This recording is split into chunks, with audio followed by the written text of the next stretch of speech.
Brian goes to the police station to pick up Peter. While he's waiting, he meets a girl and starts talking to her. After a bit, Brian asks for her number so they can meet up another time. The next day, Brian walks into the kitchen and says, "Good morning, family," and Lois asks if he's in love again. He says, this time it's real, but Lois warns him not to get his hopes up too fast. So Brian decides to ask the girl out on a date. Lois asks, "What did she say?" And Brian replies, "Guess who's going on a date? Not me," and starts crying. The next day, Brian's sitting in the kitchen feeling sad because the girl he liked turned him down. Then Peter shows up, and Brian tells him he's going to die alone. Peter says he's just being drunk and depressed, acting like Negatron, and that he needs to change his attitude. Later on, Quagmire shows up teaching a class. He says he hooked up with 60 women last night and doesn't want to be Prince Charming to any of them. Just then, Brian walks into the class. Quagmire asks why he's there, but ends up letting him stay. The next day, Quagmire teaches the guys how to pick up girls. He tells Brian that if he doesn't hit on a big girl, he'll fail the class. So Brian walks over to her, asks her a question, and has her sign a paper. She agrees, but only if they go somewhere more private. That night, Brian shows up at home with a totally different look. He tells Stewie that Quagmire said, "Dressing like this helps you get girls," so he changed his style. Stewie wishes him luck.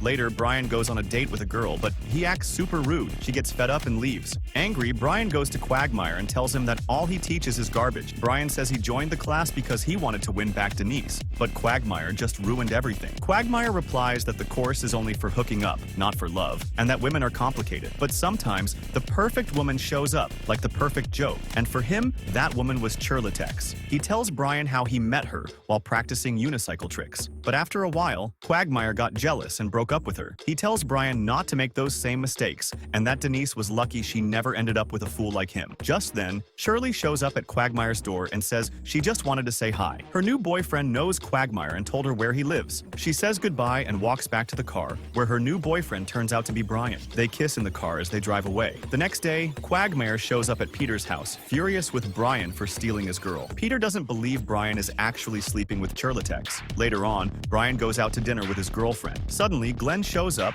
apologizes, and says he wants to make things right, so he invites all four of them to have dinner together. Brian asks, "Who's the fourth?" And Glenn says, "My new girlfriend." Brian is shocked when he sees it's Jillian, the woman he always wanted. During dinner, Brian and Quagmire start talking, but things quickly go downhill. They bring up old issues and start arguing, which leads to a full-blown fight. The girls break them up and tell them they're being disrespectful and acting like immature little boys. The women leave the restaurant, fed up, and the two guys are left alone. Later, while Glenn is outside, Brian finds him and apologizes. He says he hopes that someday he'll get to be with Cheryl Tiegs again. The two make peace and patch things up. Then Glenn's car pulls up and Brian asks if he can get a ride. They both smile, but then Glenn hits the gas, throws it in reverse, and runs Brian over.